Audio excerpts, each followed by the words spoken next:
You the latest features on the VNTANA 3D collaboration platform that allows you to collaborate and edit your 3D model better. So I'm going to start with this Adidas shoe and hit More Options, which is a new button that will automatically put full screen and gives you a lot of new settings to play with.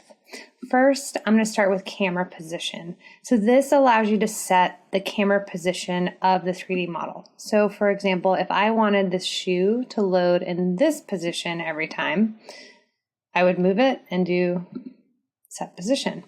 And then make sure you hit save as well. So now if I refresh,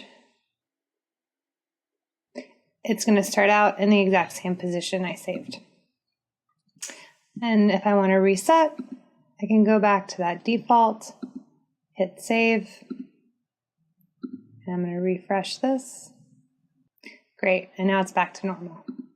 The next is the target point. So right now, if I move this 3D model, the center point is the center of that shoe. That's that pivot point. If I hold down Shift and click and drag, I can actually move the shoe and pan around the scene. So if I move it over here, for example, over to the right, and then I hit set target point, that target point stays in the center of the screen. So now if I try and move the shoe around, it's moving around that new center point. If I hit reset, it'll go back to the way it was, which is normal. So this is normal. You're going to want your pivot point 99% of the time in the center of the 3D model. We just have this target point if for some reason you uploaded a model and it thinks the center point is over here. This is a way to fix that. Next are the lighting settings. So you can adjust the exposure and you can also change the environment map, which provide pre-lit lighting scenarios. And if you check show environment, you can see that environment in the background. And you have a variety of environment maps to choose from.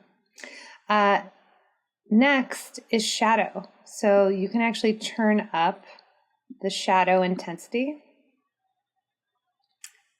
of the shoe, and you can turn down the softness as well to get the look that you want. And last, in other right now, we have default background settings. So you can have the default, which is white. You can have a light gray, a dark gray, black, or transparent.